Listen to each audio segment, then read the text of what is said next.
সাইয়্যিদিনা ঈসা রুহুল্লাহ বলেন, আল্লাহ দত্ত বড় বড় কাঞ্চা যদি আমাদের উপর তুমি পাঠাইয়া দাও, তাকুনু লানা ঈদান, সেটাকে আমরা ঈদ মানাবো। সেই দিবসটাকে আমরা ঈদ হিসেবে শুধু একদিনে শেষ করে দেব না, লি আউয়ালিনা ওয়া আখিরিনা, আল্লাহ এই দিনটা আমাদের পূর্ববর্তীদের জন্য ঈদের দিন হবে এবং আমাদের জন্য ঈদের দিন হবে এবং আমাদের পরবর্তীতে যারা দুনিয়ার জমিন আসবে তাদের জন্য দিনটা ঈদের দিন হবে। জোরে বলেন সুবহানাল্লাহ। ও খুদা তুই আর উদ্দি খানার প্লেট ফাটাইলি আর ঈদের দিন বানাইম তো খুদা ফাটাই প্লেট একদম খুদায়ে দিয়ে নরে যদি তারা ঈদের দিন বানাই ফেললি এই মাসিবের 12 তারিখ খোদায় আর খানার বাসন ন দেন ওই নবীরে ফাটাইয়ে 4 পারার 2 নং পৃষ্ঠাতে সূরা আলে ইমরানের 103 নং আয়াতে বলছেন, তিনি ওই নবী যেই মদিনাওয়ালা রাহমাতাল লিল আলামিন দুনিয়ার জমিনে যাওয়ার আগে কদম দেওয়ার আগে তোমরা সবাই ছিলা জাহান্নামী জাহান্নামী জাহান্নামী ওয়া কুনতুম আলা শাফা হুফরাতিন মিনান নার, তোমরা ছিলা জাহান্নামী আর মদিনাওয়ালা রাহমাতাল লিল আলামিন এই মাসের 12 তারিখ দুনিয়াতে কদম দিয়ে ফানকানাকুম মিনহা, আমরা জাহান্নামীদেরকে জান্নাতি মানি। মিলাদুন নবীর দলিল কুজার মতো ব্যক্তি আজ থেকে 500 বছর আগে কেউ ছিল না।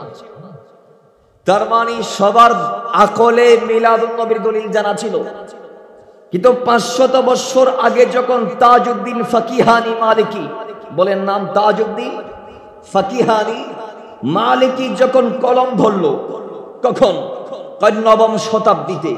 শতাব্দীতে নবম শতাব্দী।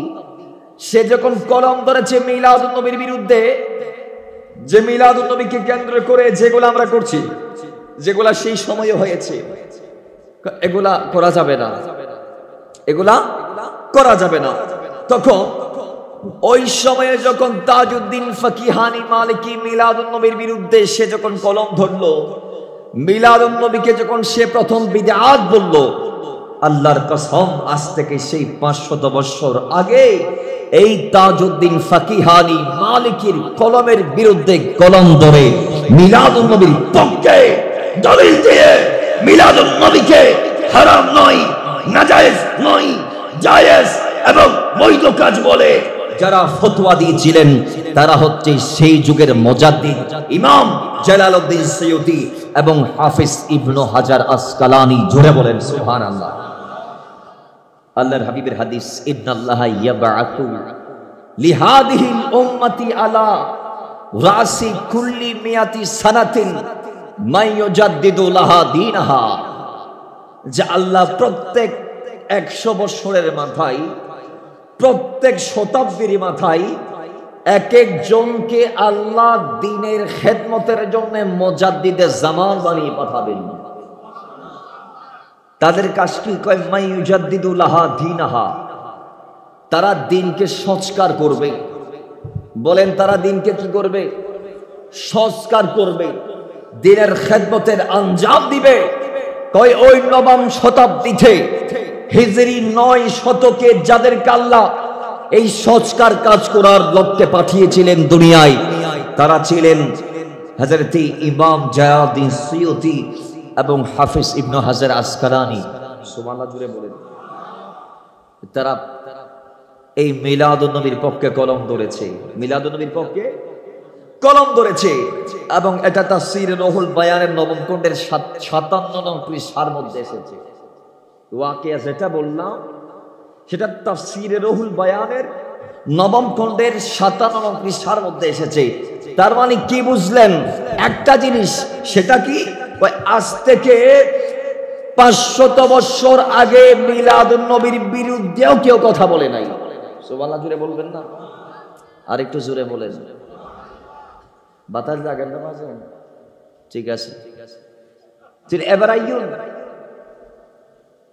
যে আর সমাজ বর্তমানে যারা মিলাদুন নবীর বিপক্ষে কথাবার্তা কর, ডর মুফতি মুহাদ্দিস মুফাসসির দাবি করেন এটারা আলেম নামর আগে টাইটেল লাগার মৌলানা মুফতি আল্লামা ইন জিন জিন লাগা আর ইন লাগাইবেল লাই তারা তুন আগে আলেমন হজ্জি কিয়ন হজ্জি এই ইতারা আলেমদে জারার কিতাব ফুরি ও নইদ ইবনে হাজার আসকালানি যিনি ফাথুল বারি লিখি ইমাম ইবনে হাজার আসকালানি যিনি বুখারী শরা লিখেছেন আর ইমাম সুয়ুতি কে জানেন কয় যিনি তাফসীরে জালালাইন লিখেছেন তাফসীরে জালালাইন এটা তো পৃথিবীতে সমাদৃত একেবারে গোটা বিশ্বে পুরো বিশ্ব ব্রহ্মাণ্ডে সমাদৃত একটি কিতাব এটা সুন্নিরা নয় এটা কওমিরা নয় জামাত ইসলামরা নয় আহলে হাদিসরা নয় প্রায় সবাই এই কিতাবটাকে মানে এবং তাদের পাঠ্যপুস্তকের অন্তর্ভুক্ত করেছে তাদের নেশাবের অন্তর্ভুক্ত করেছে তাদের সিলেবাসভুক্ত করেছে এই কিতাবটাকে জোরে বলেন সুবহানাল্লাহ তারা মিলাদুন নবীর দলিল বুঝে আর যাদের বই পড়ে তারা আলেম হয়েছে তারা আজ থেকে 500 বছর আগে 700 বছর আগে 900 বছর আগে মিলাদুন নবীর পক্ষে দলিল দিয়ে গিয়েছে মিলাদুন নবীর দলিল আজকে তুমি খুঁজার কে যখন তোমার বাপদাদারা খুঁজেছিল দলিল সেদিন তাদের মুখে দলিল ছুড়ে দিয়েছিলেন ইমাম সৈয়দি ইবনে হাজার আসকালানি তাদের সামনে তোমাদের বাপদাদারা এক সেকেন্ড টিকে থাকতে পারে নাই আজকে তাদের 100 বছর পরে এসে মিলাদুন নবীর দলিল খুঁজতেছো মিলাদুন নবীর দলিল খোঁজার আগে তোমাদের বাপদাদাদের জীবন বৃত্তান্ত তাদের জীবনী তাদের মোনাজারা বাহাসগুলা পর্যালোচনা করো দেখতে পাবা তারাও তোমাদের মতো বিরুদ্ধে বলেছে কিন্তু যখন মুখে দলিলের লাগাম টেনে দেওয়া হয়েছে তখন তারা জবানকে বন্ধ করতে বাধ্য হয়েছে কিন্তু আজকের গোলা এমন টেরা হাজার দলিল দিলেও হেতে মানবে না কথা ঠিক কিনা বলেন হাজারটা দলিল আপনি দলিল দিতে দিতে আপনি ফেনা বার করতে পারবেন আপনার মুখ দিয়ে ইতে দিন শেষে বলবে কয় তুই তোমার তালই থাকো আমি আর তালই থাকি কথা ঠিক কিনা তাহলে তাদের জন্য একটা দলিল আমি দিতে পারি তাদের জন্য একটা দলিল তারা যখন বলবে মিলাদুন নবী কোথায় আছে রোজা আজল থেকে শুরু করার দরকার নাই বলবেন মিলাদুন নবী সুন্নিদের নসিবে আছে সুবহানাল্লাহ কেন সূরা কোন না মিলাদুন নবী সুন্নিদের কোথায় নসিবে আচ্ছা বাসা আশপাশে নদী আছে শিলক নদী ওমায় শিলক ব্রিজ পার শিলক নদীতে মাছ আছে না নাই সিয়ারা শুরুতে একেবারে বড়ি ফেলে এই দেখো মাছ মনে এবং গাইব গিয়ে ফেললা ওজোর আইবসে জালতাল মাছ জিন মনে হয় শিলক নদীতে মাছ আছে না নাই তো কেউ যদি জালতাল নামিয়ে যদি 2-3 গিয়া মারি যদি বলে শিলক নদীতে মাছ নাই সম্মানিত শিলকবাসী দুনিয়াবাসী আপনি কি বিশ্বাস করবেন এরপর আরেকজন যাই এর ভালো জাল নিয়ে যখন মারলো প্রত্যেকবারে এক একটা মাছ আসতেছে তখন উনি উঠে বলতেছে নয় শিলক নদীতে মাছ আছে কিন্তু তোর নসিবে মাছ নাই কথা ঠিক কি না মিলাদুন নবীর দলিল খুঁজে কে দলিল আচ্ছা নবীর মতো আল্লাহ শ্রেষ্ঠ নিয়ামত দুনিয়া তার পাঠাইছে বলেন বাবার আমার 4 নং পারা 11 নং 10 নং পৃষ্ঠা সূরা আল ইমরান 164 নং আয়াতের মধ্যে আল্লাহ পাক জানিয়ে দিলেন হে ঈমানদার আমি তোমারে যা যা দিলাম সবগুলা নিয়ামত মাতার চুল থেকে পায়ের পাতা পর্যন্ত যা দিলাম সব নিয়ামত তন্মধ্যে লাকাদ মান্নাল্লাহু আলাল মুমিনিনা ইদ বা'আথা ফীহিম রাসূলা কয় আমি আমার যে নবী রাহমাতাল লিল আলামিনকে তোমাদের মাঝে পাঠিয়েছি কয় আমি আল্লাহর সর্বশ্রেষ্ঠ নিয়ামত হচ্ছে ওই মদিনাওয়ালা নবী জোরে বলেন সুবহানাল্লাহ আমি আল্লাহর সর্বশ্রেষ্ঠ নিয়ামত ওই নবী তো সেই নিয়ামত একেবারে যেটা সেরা যেটা বড় সেটা আল্লাহ আমাদেরকে দিয়েছে আমাদের দায়িত্ব কি আল্লাহ বলছে ওয়াদকুরু নি'মাতাল্লাহ 4 পারা 2 নং পৃষ্ঠা সূরা আলে ইমরান আয়াত নং 103 আল্লাহ বলে ওয়াদকুরু নি'মাতাল্লাহ তোমরা সেই নিয়ামতের চর্চা করো তোমরা সেই নিয়ামতের জিকির করো তোমার সেই নিয়ামত রাজির কথা বলো। ও দুনিয়ার মুসলমান, এই জন্যে মদিনাওয়ালা তোতা আল্লাহর নিয়ামত রাজির কথা বলার জন্যই মিলাদুন নবীর মাহফিল কথা বলেন। ঠিক 30 পারা সূরা দোহার 11 নং আয়াত আল্লাহ বলছে ওয়া আম্মা বিনি'মাতি রাব্বিকা ফাহাদ্দিস। এখানেও আল্লাহ নিয়ামতের কথা বলতে বলেছে। এখন নিয়ামত কি আল্লাহ তো বলে দিয়েছেন লাকাদ মান্নাল্লাহু আলাল মুমিনিনা ইয বা'সা ফীহিম। সর্বশ্রেষ্ঠ নিয়ামত রাসূল, এটা আল্লাহ বলেছেন। সর্বশ্রেষ্ঠ নিয়ামত রাসূল, এটা আল্লাহ বলেছেন। আল্লাহ আরেকটু ব্যাখ্যা করেছেন আরেকভাবে। কিভাবে? কয় কোরআনুল কারীমের 13 পারা 18 পৃষ্ঠার সূরা ইব্রাহিমের 34 নং আয়াতে আল্লাহ বলছে, বান্দা ওয়া ইন তাউদ্দু নি'মাতাল্লাহ, আমি রব হিসেবে তুমি বান্দারে কত নিয়ামত দিয়েছি, যদি তুমি গণনা করার চেষ্টা করো, তুমি চেষ্টা করতে পারো, গণনা করতে পারো, ওয়ালা তুহসুহা, কিন্তু তোমার জিন্দেগিতে তুমি গণে আমি আল্লাহর নিয়ামতকে শেষ করতে পারবে না। জোরে বলেন সুবহানাল্লাহ। এই আয়াতের ব্যাখ্যায় হযরত সাহাল বিন সাদ তুসরি আলাইহির রাহমা বলছেন, যেই নিয়ামত গণনা করা যায় না, লা তুহসুহা বলে আল্লাহ যে নিয়ামতের কথা বলেছেন, হয় আল্লাহর কসম এই নিয়ামত দ্বারা আমার নবীর উদ্দেশ্য, বিশেষ করে কয় আমার নবীর আগমন, মিলাদুন নবী, এবং সেই মিলাদুন নবী থেকে শুরু করে ওয়াফাতুন নবীর আক্তক আল্লাহ আমাদেরকে এত বেশি নিয়ামত দিয়েছে যে এক পর্যায়ে আল্লাহ নিজে ইলান দিয়েছে, ওয়া আতমামতু আলাইকুম নি'মাতি, আমার নবীকে দেওয়ার পর এত বেশি নিয়ামত আমি দুনিয়াতে দিয়েছি, একেবারে নিয়ামতের আর কোনো ঘাটতি আমি রাখি নাই। ওয়া আতমামতু আলাইকুম নি'মাতি, একেবারে আমার নবীকে দেওয়ার কারণে সমস্ত নিয়ামত আমি বান্দাদেরকে দিয়ে দিয়েছি।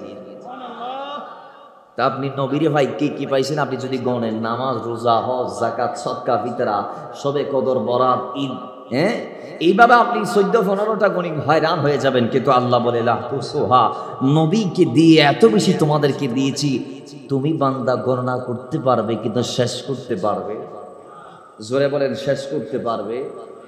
তাহলে এত বড় একটা নিয়ামত আমরা পাইছি, যে নিয়ামতের উম্মত হতে, যেই নবীর উম্মত হতে নবীরা ফরিয়াদ করেছে, আল্লাহ আমাদেরকে না চাহিত ওই নবীর গোলাম বানিয়েছে, তো আমাদের একটু শুকরিয়া আদায় করার দরকার আছে না নাই? ঈসা রুহুল্লাহর উম্মতরা তার কদমে গেলে, আগের যুগের উম্মতদের ঘটনা বোঝাচ্ছি, গিয়ে বলে হুজুর একটু হাত উঠান, দোয়া করুন। কেন? কই একটু রবের দরবার, একটু আসমান থেকে কিছু খানা চান। কি চান? খানা, খাদ্য পরা, একটা খানসা আসার জন্য আপনি দোয়া করুন।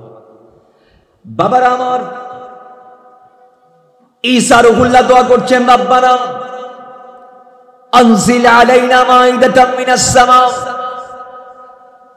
ও আরশের মালিক আল্লাহ, ও সাত আসমান সাত জমিনের মালিক আল্লাহ, আমার উম্মতরা আমার কাছে সেই খাদ্য বরাবর খানচা চেয়েছে, এবং তোমার দরবারে দ্বারস্থ হতে তারা আমার দরবারে এসেছে, বলেছে আল্লাহ আমি ঈসা রুহুল্লাহ দোয়া করতেছি, তুমি কবুল করো। আল্লাহ আমার উম্মতদের জন্য আসমান থেকে খাদ্য বরাবর খানচা পাঠাইয়া দাও। জোরে বলেন সুবহানাল্লাহ। রব্বানা আনজিল আলাইনা, আমাদের উপর নাজিল করো, মাইদাতাম মিনাস সামাই, খাদ্য বরাবর খানচা আসমান থেকে। এখন আল্লাহ এটা যদি দেই তারা কি করবে? ঈসা রুহুল্লাহ সেটাও বলে দিচ্ছে, কয় আল্লাহ যদি তুমি দাও, যদি আমার দোয়ারে কবুল করো, যদি আমাদের উপর আসমান থেকে খানার প্লেট আসে, তাইলে তাকুনু লানা ঈদান, এটা আমাদের জন্য ঈদ হবে। আপনি এই ঈদ শব্দটাকে কি বাদ দিতে পারবেন? এটা কোরআনের আয়াত, তাকুনু লানা ঈদান। আল্লাহ যদি একটা আসমান থেকে প্লেট আসলে, খানার প্লেট, খানার বাসন, কি এর বাসন? আওয়াজ বড় বড়, কি এর বাসন? আল্লাহ দিলে আর খানার বাসন নসি দিতেই বা গালাত দিবে আইন হদ্দ খুদা খোদাই খানার বাসন হলো জিয়ারত গরিব তৌফিক দান করো। খাইনো আইন বাড়িতে আইসুদ্ধ বাজি, তারপরও কোনো অবস্থা ওনার আল্লাহ ওনার বেশি বেশি খাইবে তৌফিক দান করো। আমি দোয়া করি, খাই খাই আল্লাহ শুকর আদায় করি। তেরম কেয়া আল্লাহ নবী হদ উম্মত তোমার রবের দরবারে ফরিয়াদ করা, আল্লাহ যেন তোমার অভাব মুক্ত রাখে। মান কেয়া ওদের বোধ কি অভাব মুক্ত বেঈমান হয়ে মারা গিয়ে খোদার নাফরমানি করি, অবাবতুল বেঈমানি মারা গিয়া চাল্লাই। যদিও আনব হইয়া আল ফাকিরু ফাকারি, গরিবিয়ে না সালো, কিন্তু দোয়া গরিবেন দা আল্লাহ বিত্তশালী বানাফান কেয়া দিন কায়েম আল্লাহ টিয়ার দরকার, মার খেদমত করি বললেও টিয়ার দরকার, স্ত্রীর খেদমত করি বললেও টিয়ার দরকার, সন্তান ওরে মানুষ করি বললেও টিয়ার। তাহলে আল্লাহ আরারে বিত্তবান বানো, যে অর্থ আল্লাহ আরার দিব আর আছেন এতনি ইমান ইসলাম আল্লাহ দিন ধর্ম মাযহাব মিল্লাতুল্লাহ দিক পারি খোদায় আরারে দিল অন্তর দান করো। বোধ কি আর তুমি দন আছে কিন্তু মন মাথার রায় বেঁধে দিবেল্লাই দনের দরকার নাই, মনের দরকার। যদি মন তাইলে 10 টিয়া তাইলেও 5 টিয়া দান করা যায়, আর মন নতাইলে 1 লাখ টিয়া তাইলেও 1 টিয়া দান করা।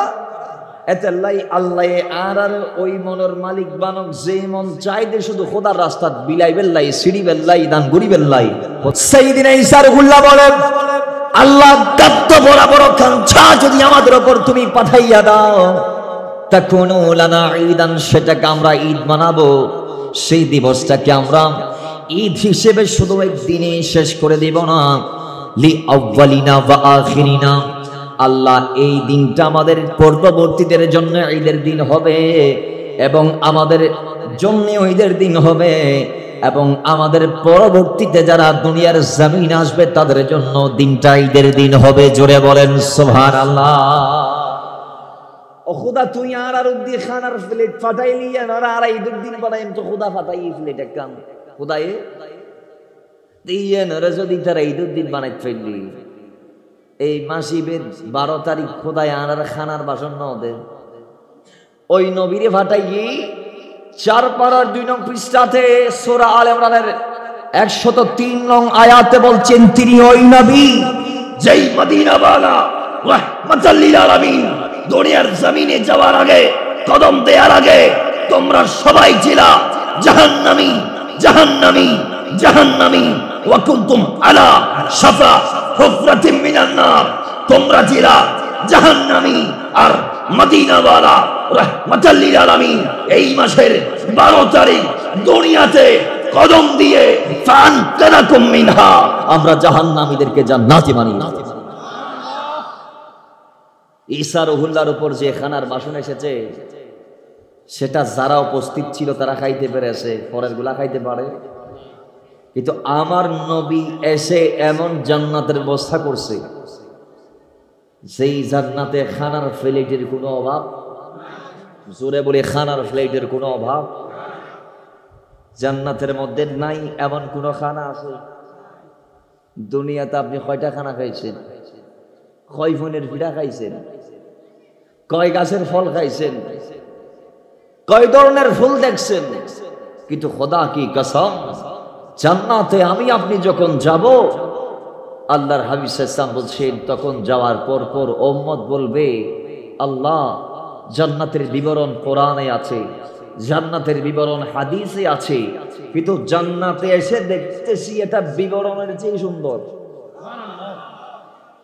জান্নাতের যেই বর্ণনা ছিল কোরআন হাদিসে, আল্লাহ জান্নাতে আসি দেখতেছি জান্নাত এর চেয়ে আরো সুন্দর।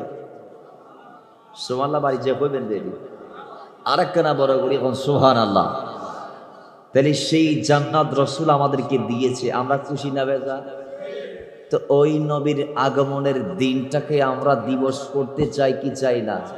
তো আওয়াজ দেন, চাই কি চাই না? এগুলো আমাদের দিবস, এগুলাকে আমরাই উদযাপন করব,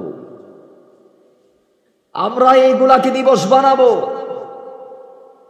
তোমাদের তো দিবসের অভাব নাই, তোমরা শুভ নববর্ষকে দিবস করতে পারো, 31st নাইটকে দিবস করতে পারো, কিন্তু আমার নবীর আগমনকে দিবস করতে তারা পারে?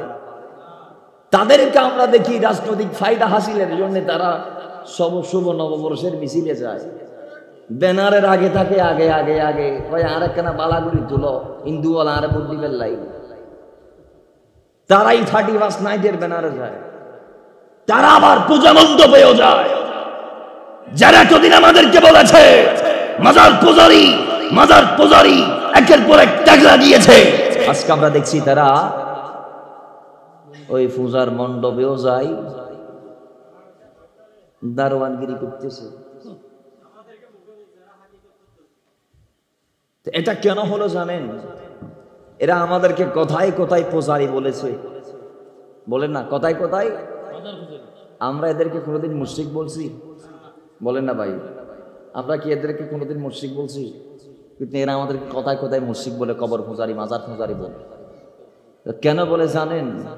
কেন বলে জানেন? কুল্লি শাইইন ইয়ারজিউ ইলা আসলিহি, দিন শেষে মানুষ তার মূলের দিকে দাবিত হয়। তো তাদের মুখ দিয়ে বারবার ফুজা ফুজা ফুজা ফুজা ফুজা ফুজা ফুজারি ফুজা ফুজারি ফুজা, মাজার ফুজারি ফুজারি, এই ফুজারি ওই ফুজারি, দরগা ফুজারি, বাবা ফুজারি, এগুলা বলে কেন জানেন? কারণ তাদের সূচনাটাই পূজা মণ্ডপ থেকে। কথা ঠিক কিনা বলেন?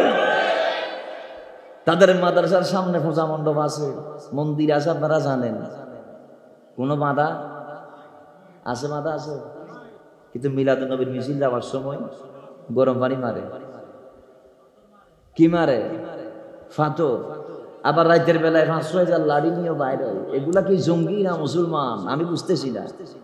একটা মাদ্রাসায় কেমনে 5,000 লাড়ি থাকে? আপনি জামিয়া গোটা তালাশ করলে একটা লাঠি পাবেন না, একটা লাঠিও। আর এদের প্রত্যেকের লাঠি 3.5 থেকে 4 একেবারে রেডি করা। কি করা হন না কি করা? আজকের দিনেও আমরা দেখেছি অবিশ্বের মুসলমান ঘুমাই থাকার সময় নাই, মামলার বইয়ের আর টেনশন করার টাইম নাই। আজকেও কুমিল্লা, হোমনাতে, কুমিল্লার জমিনে 4টি মাজারে নাকি এলান করে আগুন দেওয়া হয়েছে। কয়টি মাজার? যেভাবে আল্লাহর ওলিদের বিরুদ্ধে তারা তাদের দৌড়ানি বাড়াইছে, না জানি কোন দিন আযাব শুরু হয়। আল্লাহ আমাদেরকে হেফাজত করুন, আমিন পড়ে। অথচ এই ওয়ালিদের সাথে এই দেশের ইসলামের আগমন জড়িয়ে আছে। কথা ঠিক কি না? একটা সময় এই দেশে কোনো টুপিওয়ালা ছিল, এদেশের টুপি নিয়ে প্রথম এসেছে আল্লাহর ওলিরা। কিন্তু আজকে তারা টুপিরে মানতেছে, মাথায় টুপি দিচ্ছে, টুপি দিয়ে টুপি যে আনছে তাদের বিরুদ্ধে বলতেছে। কথা ঠিক কি না? কথা ঠিক কি না? এদের মুখ দিয়ে যা মন চায় এখন তারা তাই বলছে, যা করতে মন চাচ্ছে। আচ্ছা বাজান, মাজার ভাঙ্গা ঠিক আছে, জায়েজ, তোরা ভাঙতেছস, তোদের মন মতো হই নাই। তোরা যে আবার এখানে চুরি টুরি করতেছস, গরু ছাগল টাকা পয়সা, এগুলা কি চুরি কি ইসলামে জায়েজ আছে? ডাকাত ইসলামে জায়েজ আছে? এগুলা কত বড় টাকা, এরা কত বড় লুটতরাজ, কত বড় ডাকাতেরা, যে মাজার থেকে দান বাক্স ভেঙ্গে টাকা সুরক্ষিত করে বের করে একেবারে নিয়ে যাইতেছে। ফ্যান, গরু, মহিষ যা আছে মনে এদের বাপ দাদার সম্পদ। এদের বাবা বলছিল যে আমি মারা যাচ্ছি, তোদের জন্য অমুক শাহ বাবার মাজারের ডান বাক্সটা দিয়ে গেলাম, কোন একদিন এটা ভাঙ্গি টাকাগুলা বাড়ি নিয়ে আসবি। অনেকটা এরকম না? অনেকটা এরকম না? মনে হয় এদের বাপ দাদার ওইখানে সম্পদ রক্ষিত ছিল, এরা ভাঙ্গি নিয়ে আসছে। মাজার ফুরি ফেলতেছস, তুই টাকাগুলো ফুরি ফেল। উষ্টিক মাথা খারাপ, উষ্টিক। আল্লাহ মুসিবত তৌফিক দান করো। খোদার কসম এন মারি ফেরার নসিবত আসবে খবর। আল্লাহ ওয়া রাসূল আলম কেমন জিল্লত আল্লাহ তাদেরকে দেয়। কারণ মান আদালি ওয়ালিয়ান ফাকাদ আযানতুহু বিল হারব।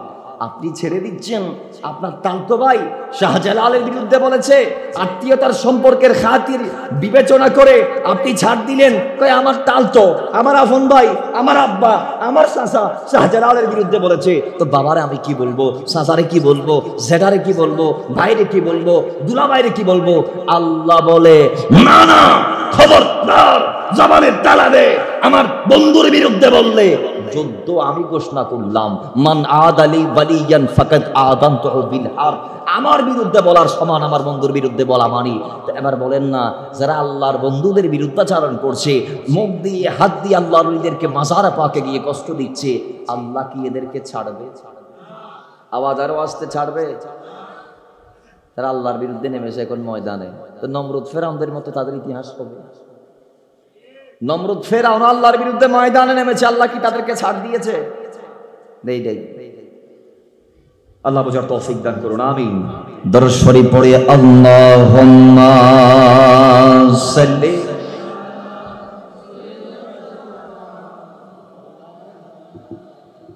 وعلى آل سيدنا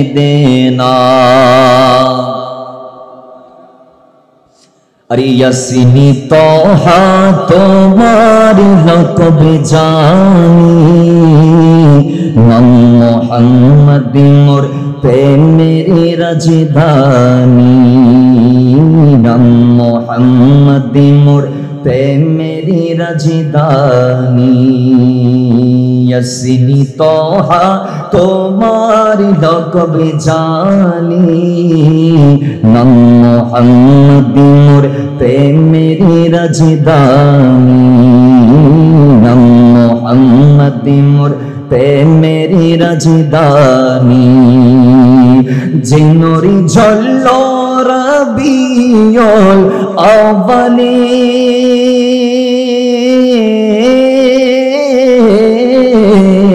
जिनोरी झल्लो रबियुल अव्वली आजीवन उम्मती गेल बने आजीवन उम्मती गेल बने जिनोरी झल्लो रबियुल अव्वली आजीवन उम्मती गेल बने सिनुरी देखे अबाक चाँद आसमानी नाम मोहम्मद मोर पे मेरी राजधानी नाम मोहम्मद मोर पे मेरी राजधानी धरा यासिरी বীর মূল্য ছিল না যার পরশে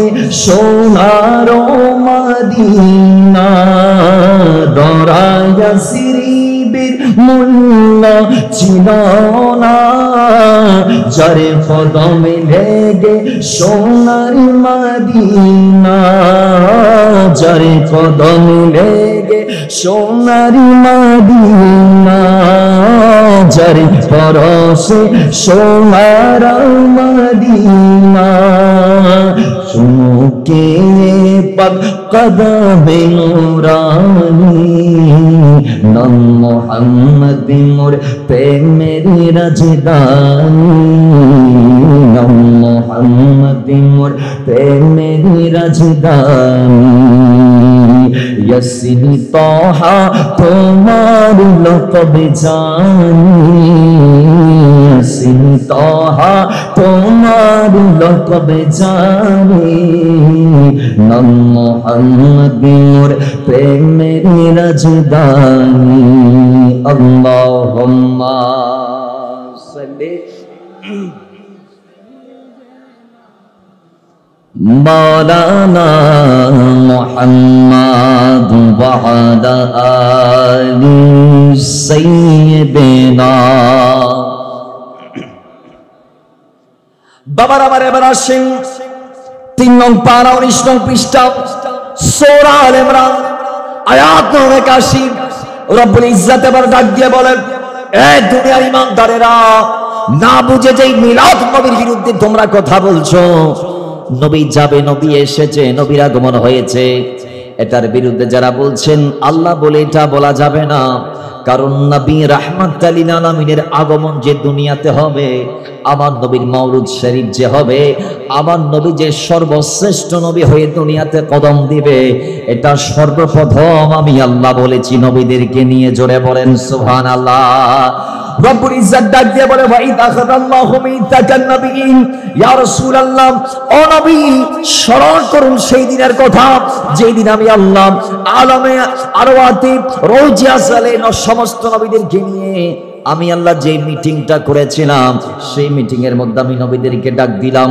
নবীদেরকে নিয়ে আমি বসলাম আমি আল্লাহ নিজেই মসনদে বসে নবীদেরকে শ্রোতা বানিয়ে আমি আল্লাহবার বলতে লাগলাম আলোচনা একটা করতে লাগলাম ওই আলোচনা যেটা আল্লাহ সেদিন করেছে সেটার মওদু হচ্ছে মাওলুদুন নবী হয় কিভাবে হয় আল্লাহ সেদিন নবীদেরকে বলেছে হে নবীরা আমি আল্লাহ তোমাদেরকে এই জমিনের মধ্যে পাঠাবো ওই জমিনের মধ্যে তোমরা যাওয়ার পরে কিতাব আমি আমি আল্লাহ তোমাদের উপর নাজিল করব। ওই সময় তোমাদের কাছে আমি আল্লাহ যে কিতাব পাঠাবো, সেই কিতাবের কথাগুলো যখন তোমরা প্রজ্ঞার সাথে তোমরা যখন তোমাদের উম্মতদের মাঝে জানান দিবা, যখন তোমরা তোমাদের উপর অর্পিত দায়িত্বগুলা হিকমার মাধ্যমে উম্মতদের কাছে রিপ্রেজেন্ট করবা, শোনাই দিবা, জানাই দিবা, ওই সময়ে তোমাদের জবানের তাসির এমন ভাবে বেড়ে যাবে যে তোমাদের কথাই তোমাদের উম্মতরা তাদের জীবন পরিবর্তনের সিদ্ধান্ত নিয়ে নিবে। জোরে বলেন সুবহানাল্লাহ। আল্লাহ বলে আমি তোমাদেরকে কিতাব দিয়ে দুনিয়াতে পাঠাবো, হিকমার মাধ্যমে তোমরা সেই কিতাবের কথাগুলা জমিনবাসীদেরকে বলবা। তো ওই সময়ে কিতাবের কথাগুলা হিকমার মাধ্যমে প্রজ্ঞাপূর্ণ অবস্থায় বলার সময়ে যদি ফাম্মা জাআকুম রাসূল, আমার নবী যদি চলে আসে, তিনি কোন নবী? কয় মুসাদ্দিকুল লিমা মাআকুম, যিনি এসে তোমাদের সবার যে দ্বীন ধর্ম সেটাকে সত্যায়ন করবে। সুবহানাল্লাহ বলবেন না? এই আয়াতে দুইটা বিষয়ের কথা আছে, একটা হচ্ছে মাউলুদুন নবী, আর একটা হচ্ছে আজমাতুন নবী। সুবহানাল্লাহ। কিভাবে? আল্লাহ কানে সুম্মা জাআকুম রাসূল বলে আমার নবীর আগমনকে কেন্দ্র করেছেন, ইন্ডিকেট করেছেন, জানান দিয়েছেন নবীর আগমনের। এই নবী যদি আসে, সুম্মা অতঃপর যদি নবী আসে, জাআকুম রাসূল, আমার নবী যদি আসে, তো নবীর আগমন মানেই তো বাবা মিলাদুন নবী। তাহলে নবী আসবে, আল্লাহ নবীকে পাঠাবে, দুনিয়াতে একদিন নবীর কদম পড়বে, সেই নবী দুনিয়াতে এসে একটা সিজদা দিবে, দুনিয়াটা পাক হবে। এটা নতুন নয়, এই আলোচনাগুলা প্রথম আল্লাহ করেছে নবীদেরকে দিয়ে। জোরে বলেন সুবহানাল্লাহ। এবার আসেন, আল্লাহ বললেন তিনি ওই নবী মুসাদ্দিকুল লিমা মাআকুম, যিনি প্রত্যেকটা নবীর দিনকে সত্যায়ন করবে। এটা কেমন কথা? প্রত্যেকটা নবীর দিন কি এতদিন অসত্য ছিল? কয় হ্যাঁ। তো কিভাবে? ও প্রত্যেকটা নবী বলেছে লা ইলাহা ইল্লাল্লাহ, আল্লাহ ছাড়া কোনো আল্লাহ আছে? আল্লাহ আছে? অদ্বিতীয় কোনো খোদা আছে? কুল হুয়াল্লাহু, আল্লাহ এক,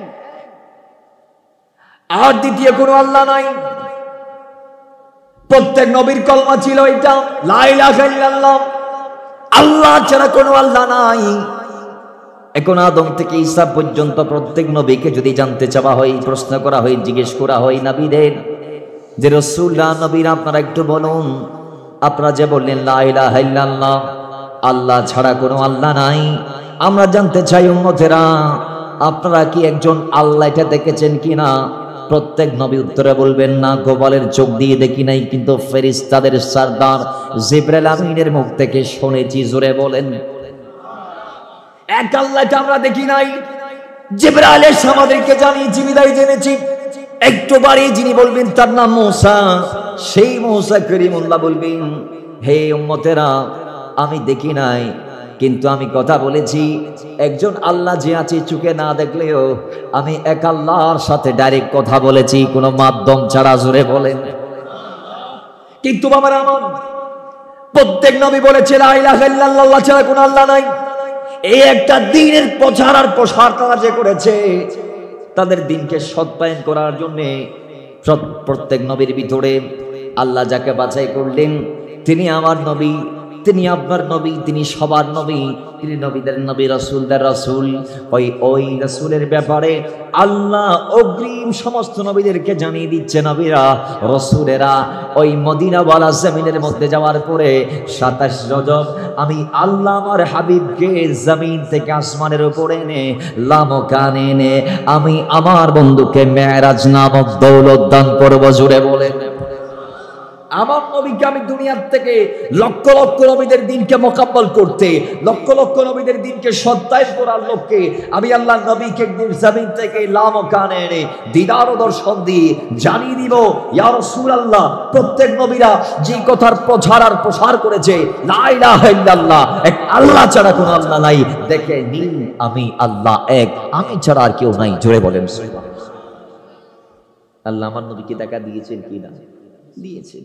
এই জন্য বলা হয়েছে মুসাদ্দিকুল লিমা মাআকুম, তিনি ওই নবী যিনি প্রত্যেকটা নবীর দিনকে সত্যায়ন করবে। তাহলে বোঝা গিয়েছে আল্লাহর হাবিব যে আসবে, আল্লাহর হাবিব যে দুনিয়াতে এসে আবার লামকানে গিয়ে মেরাজ করবে, ফাম্মা জাআকুম রাসূল বলে আল্লাহ নবীর মিলাদুন নবীর কথা প্রথম বলে দিয়েছে, এবং মুসাদ্দিকুল লিমা মাআকুম বলে নবীর মেরাজের কথাও আল্লাহ করিম জানিয়ে দিয়েছে। একটু জোরে বলেন না সুবহানাল্লাহ।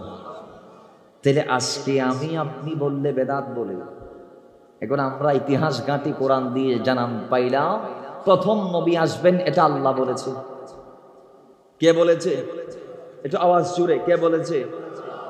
এবং যুগে যুগে নবীরা আমার নবীর স্মরণ করেছে। এই আয়াতের ব্যাখ্যায় মুহাদ্দিসগণ মুফাসসিরগণ বলছেন, কয় সেদিন আল্লাহ যখন আমার নবীর উপর প্রত্যেককে ঈমান আনতে বলেছে, লা তুমিনুন্না বিহি ওয়া লা তানসুরুল্লাহ, তোমরা আমার নবীর উপকে পাইলে আমার নবীর উপর ঈমান আনবা, নবীকে গোলাম হয়ে সাহায্য করবা।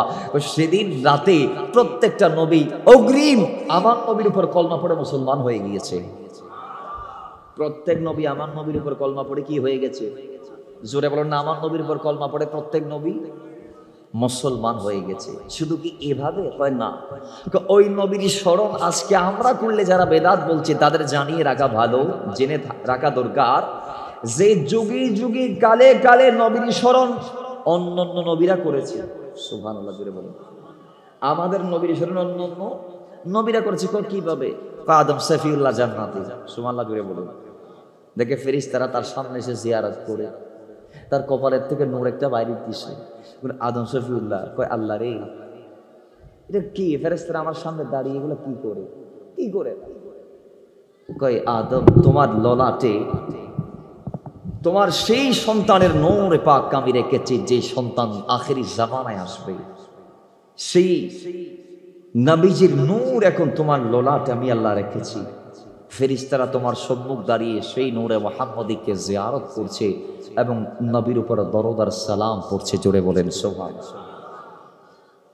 আদমও সেদিন আমার নবীর উপর দরুদ সালাম পড়েছে। এবং আপনারা বড়ই যেই জিনিসটা বড় ওয়াকিয়া, যেটা আমার নবীর ব্যাপারে, সেটা আপনারা সবাই জানেন। সেটা হচ্ছে জান্নাতে আল্লাহ প্রথম প্রেরিত মানব আদম সফিউল এবং তেনার স্ত্রী মা হাওয়া আলাইহিস সালাতু ওয়াস সালামের বিয়ে হয়েছে আমার নবীর ওসিলায়। সুবহানাল্লাহ বলবেন না? আদমকে আল্লাহ বললেন, আদম মোহর দাও। কিভাবে?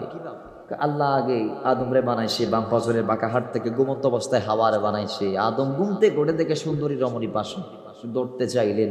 আল্লাহ বলে, আগে মোহর ধরা পড়ে। আল্লাহ মোহর কি আবার কেমনে দিব? কই, মোহর যেটা দি মন চাই দিতে পারো, তোমার যা আছে। কই, আল্লাহ আমার থেকে কিছু নাই, আমিও তো তোমার, জান্নাতে যা আছে তোমার, আমি কি দিতাম? জান্নাতে যা আছে তোমার, তোমার জান্নাত থেকে আমি হাওয়ারে কি দিতাম? আমার তো এখানে কিছু নাই। আল্লাহ বলে, তারপরও তো এমনি এমনি ভোগ করা যাবে না, একটা কাজ করো আদম, আমার নবীর উপর 10 বার দরুদ পাঠ করো। কয়বার? সেদিন আপনার আব্বা আমার আব্বা আদম সফিউল্লাহর বিয়ে হয়েছে আপনার আমার নবীর দরুদের সাদাকায়। কথা বলেন ঠিক কিনা? আদম আমার নবীর স্মরণ করেছেন জান্নাত থেকে, দুনিয়ার থেকেও এসে তার দোয়াটা আমার নবী আসে না নাই? বলে না, বলেন না, আসে না নাই? আদমের দোয়াটা আমার নবীর নামে পাক ওসিলা। তো আল্লাহ এটা নসরুদ্দি এসেছে, আশরাফ আলী থানভী তাদের ইমাম, তাদের আকাবের, তাদের মুরব্বী, তারা খুব করে দিয়েছেন। কয় আল্লাহর দরবারে আদম সফিউল্লাহ ফরিয়াদ করছে, রাব্বি ওই নবী আখিরুজ জামার ওসিলায় সেই আরশের পায়াতে যে নাম দেখছি মুহাম্মদুর রাসূলুল্লাহ তোমার নামের পাশে, আল্লাহ ওই মহান জাতের ওসিলা আমার মাফ করে দাও, আমারে মাফ করে দাও। এটা আমি বলবো না, আমি বলবো আল্লাহর নবী আদম বলেছিল, আল্লাহ তোমার নামের পাশে সেই নামের পাকের ওসিলায় আমার দোয়া কবুল করো। কারণ আদম নবীর কোনো গুনাহ নাই, নবীদের কোনো গুনাহ, প্রত্যেক নবী নবুয়তের আগে পরে মাসুম, এটাই আহলে সুন্নাত ওয়াল জামাতের আকীদা। তো তারপরও আদম নবী নিষিদ্ধ গাছের কাছে গিয়েছে, আপনারা বলবেন গুনাহ করছে না, গুনাহ করে নাই। এটা নিয়ে আদম এবং হযরত মুসার একটা ঝগড়া হয়েছিল মেরাজের রাতে। আল্লাহর হাবিব দেখতেছেন, মুসা কলিমুল্লাহ বলো, ও আব্বাজান ওনে যদি গাছিবের ডাহাতি ন যাইলে আরা ব্যস্ত থাকতে মারা তো দুনিয়া তাই না হইতো। তখন আদম সফিউল্লাহ বলতেছে, বাবা রে মুসা শুনো, কই আমি আদমকে বানানোর 40 বছরের মতান্তরে 40,000 বছর আগে আল্লাহ তোমার তাওরাত কিতাব বানাইছে। সুবহানাল্লাহ জোরে বলবেন না? কই তোমার তাওরাত কিতাবে আমি যে গাছেটার কাছে যাবো এটা আসলে নাই। কয় আছে। তো ওইটা তো আল্লাহ আমারে বানানো 40 বছর আগে বানাইছে, 40,000 বছর আগে বানাইছে মতান্তরে। তো তাইলে এবার বলো আমি কি ভুল করছি নাকি এটা আল্লাহর হুকুম ছিল? সুবহানাল্লাহ জোরে বলেন, আর একটু জোরে বলেন।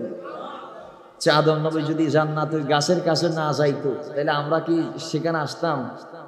জান্নাতে আপনি থাকতে পারবেন, আপনার স্ত্রীর সাথে আপনি যেমন চাই করতে পারবেন, আপনি তার পাশে থাকতে পারবেন, তাকে বুক করতে পারবেন, কিন্তু আপনার কোনো সন্তান হবে জান্নাতে থনক হইব আর জনের ঘর হইতো নোয়ার জুন হইও জুন খেদমত গজ্জে না গরম তাই বোঝায়।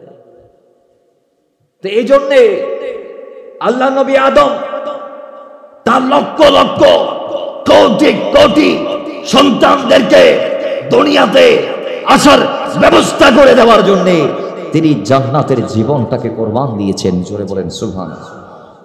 গাছিবের ডাকাত দিন যাইলে আর আইন হইতেন, আর তোমার ফিরত তাই যেতাম এত লাই আর আব্বা জানের দুনিয়া আইবর ব্যবস্থা করে দিয়েছে গাছিবের ডাকাত দিয়ে যাই রে কেন বড় করি ফলন সুবহানাল্লাহ।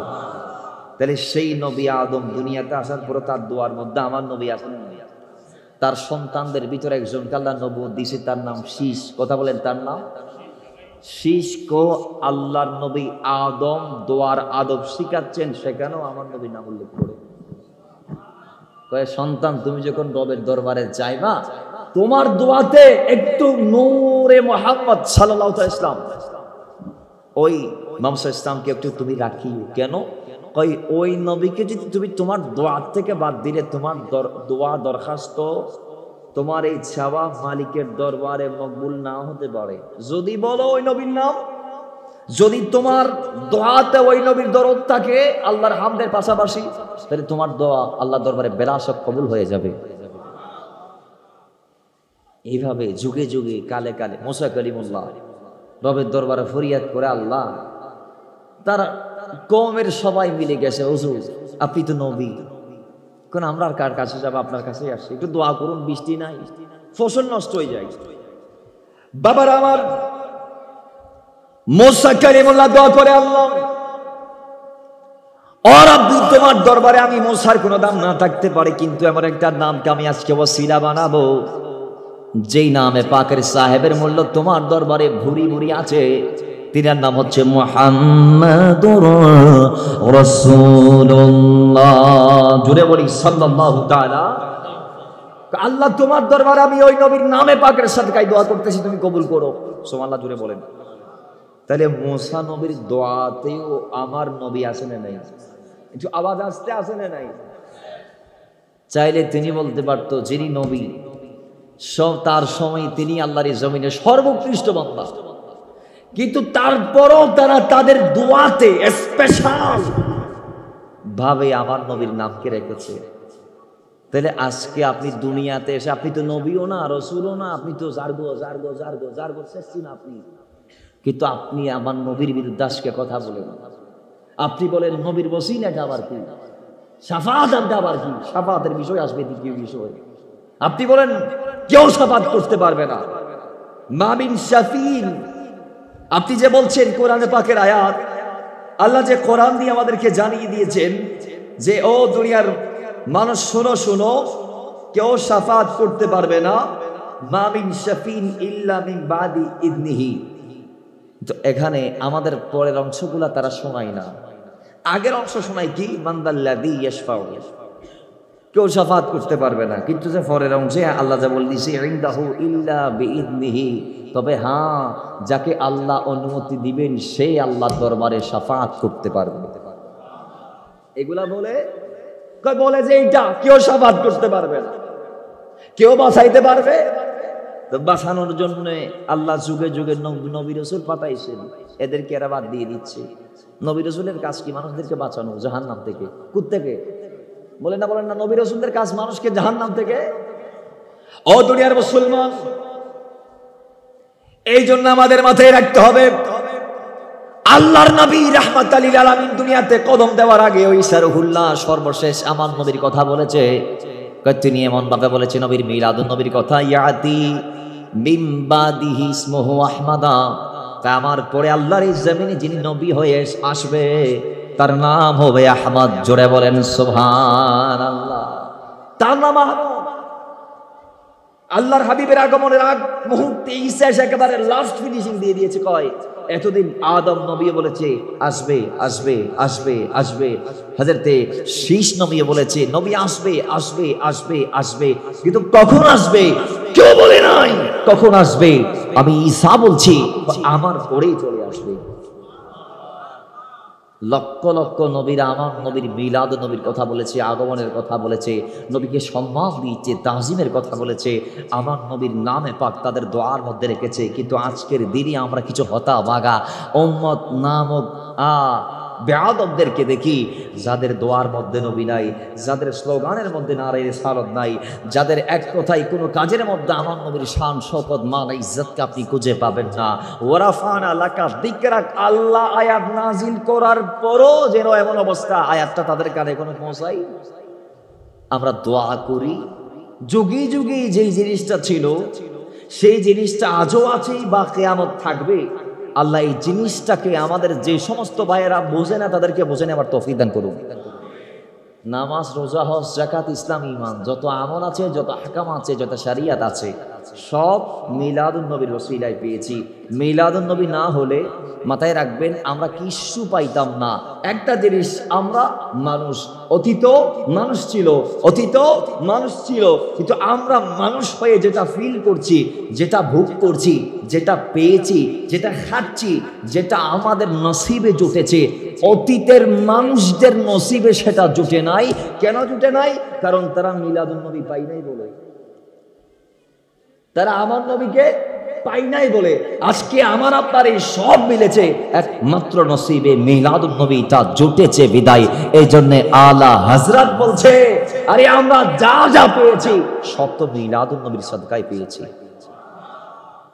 আজকে আপনি বাবার চেয়ারে বসে বসে ভাব নেন, মায়ের চেয়ারে বসে বসে ভাব নেন, এটা চেয়ারটা আপনাকে দিছে আমার নবী মিলাদুন নবীর পরে এসে।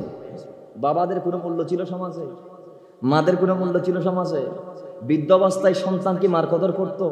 বৃদ্ধ অবস্থায় সন্তান কি বাবার কদর করত? না, ডাস্টবিনের ময়লার মতো নিক্ষেপ করতো বৃদ্ধ অবস্থায় সন্তান মা বাবাকে। কিন্তু ইসলাম এসে, নবী এসে, কোরআন এসে জানিয়ে দিল ইম্মা ইয়াবলুগান্না ইনদাকাল কিবরা আহাদুহুমা আও কিলাহুমা ফালা তাকুল লাহুমা উফফা ওয়ালা তানহারহুমা ওয়া কুল লাহুমা কাওলান কারীমা। হোক মা, হোক বাবা, হোক মা একজন অথবা মা বাবা দুইজন, তাদেরকে যদি পাও ইনদাকাল কিবরা, বৃদ্ধ অবস্থায় বার্ধক্যে উপনীত যখন তোমার আব্বা আম্মা হবে, ওই অবস্থায় তাদের খিদমত করো, খিদমত করো, খিদমত করো, খিদমত করো, খিদমত করো, খিদমত করো। খিদমত করতে গিয়ে, গোলামি করতে গিয়ে, ইহসান করতে গিয়ে ফালা তাকুল লাহুমা উফফা ওয়ালা তানহারহুমা, ধমকও দিতে পারবা না, উফ ও বলতে তো ওখুদা কি হই আমদে তো ওয়াকুল লাহুমা কাওলান কারীমা, সুন্দর সুন্দর কথা হো মা বাবা বললি সুবহানাল্লাহ।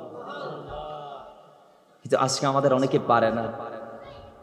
স্ত্রীর সাথে খুব চমৎকার সুন্দর ভাষায় কথা, কিন্তু আব্বা আম্মার সাথে কথা বলতে না বলতে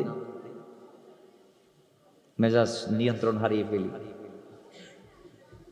নিজের শাশুড়ির সাথে কত সুন্দর চমৎকার, কিন্তু আব্বা আম্মার সাথে, অথচ জান্নাতটা মায়ের কদমের নিচে।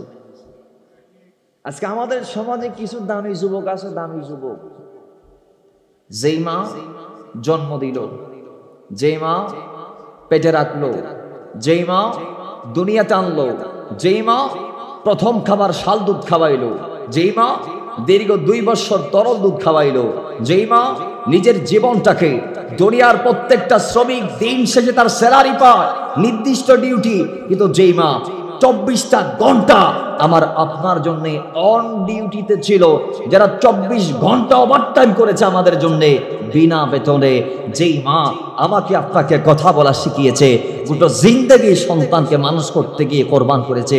আজকে আমাদের সমাজে আমরা দেখি সন্তান বড় হয়ে প্রথমে সেই মাকে ভুলে যায়। কারণ স্ত্রী ইব মার জাতি, ইব মহিলা, মহিলা দুবগর তাহারা জানি কি অবস্থা, কোন সমাজ আপনি আছেন। ম্যাক্সিমাম দেখবেন এই বউ আনার 2-3 মাসের মাথায় মার সাথে ঝগড়াঝাটি শুরু। এতদিন কোনো আপত্তি নো আসিল, মাতামাতি নো আসিল, ঝগড়াঝাটি নো আসিল, মনোমালিন্য নো আসিল। কিন্তু যেই মাত্র বউ আসছে ঝগড়া। দুইটা থিওরি আমি দিতে পারি সমাজ সুন্দর করার জন্যে। প্রথমত, আমাদের সমাজের যারা শাশুড়ি আছেন, আপনাদের কদমে অনুরোধ, আপনারা একটু সদয়বান হন, সহৃদয়বান হন।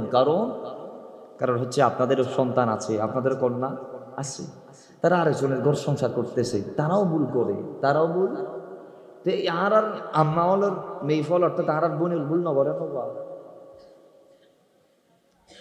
তো ওই রকম আমাদের শাশুড়িরা যদি নিজের মেয়ে মনে করে বৌমাকে যদি ভুল শুধরিয়ে দিতে পারে, আর কোনো ঝামেলা হবে?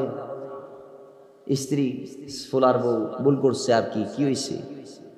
শাশুড়ি মাফ করে দিয়েছে, শুধরাই দিয়েছে, একেবারে কাঁচে টেনে মাথায় হাত বুলি বুঝি। কিন্তু বর্তমান সময়ে কিছু আছে বেয়াদব টাইপের মহিলা, কিছু আছে বেয়াদব টাইপের। এরা না, যেগুলা ভালো মহিলা, এদেরও মাঝে মধ্যে ভুল হয়। তো শাশুড়িরা যদি নিজের মেয়ে মনে করে ভুল শুধরা দিলে কোনো সমস্যা আছে? আর আমাদের সমাজে যারা বৌমা আছো, তারা যদি শাশুড়িকে যদি মা মনে করে, নিজের মা, নিজের মা যদি কথা দুই চার যদি বলিলে, মেয়ে কি মুখে মুখে তর্ক করতে পারবে? এরকম নিজের মা মনে করে যদি সহ্য করলে, ওই ঘর হবে জান্নাতি ঘর, শান্তির ঘর। ওই ঘরের পুরুষদের মাথায় কোনো ডিপ্রেশন, টেনশন থাকবে? জোরে বলুন, থাকবে? কিন্তু আজকের সমাজ আমরা দেখি, ও মা, কিছু আছে মা ভক্ত, কিছু আছে বউ ভক্ত।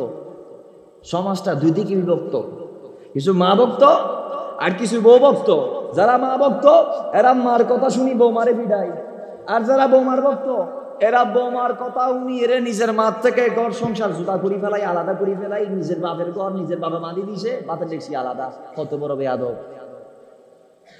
কত বড় বেয়াদব! নিজের বাপের ঘর করে, ওর বাপের ঘর ইয়ে নোট নিয়ে দিন, বাপের ঘর বাপে মাদি দিয়ে দেয়, বাপের দেখছি আলাদা করি ফেলাই। জুতা খা দেখি। সমাজে এরকম সন্তান আছে না নাই? কোন সন্তান এরকম এখানে থাকলে আজকে যাবেন বাবার কদমে।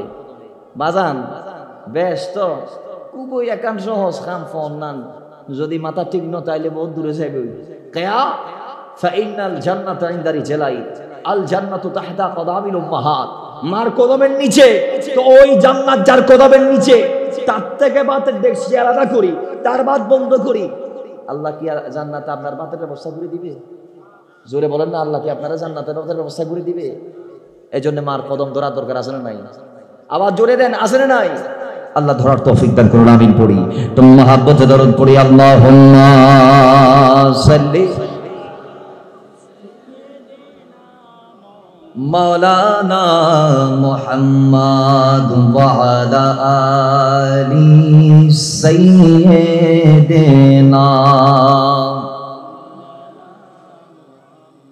ও দুনিয়ার মুসলমান, সেই মদিনাওয়ালা রাহমাত লিল আলামিনের মিলাদের আগমনের সেই সৌভাগ্যগুলো আমরা এতক্ষণ বর্ণনা করলাম, পালন করলাম, কথা বললাম।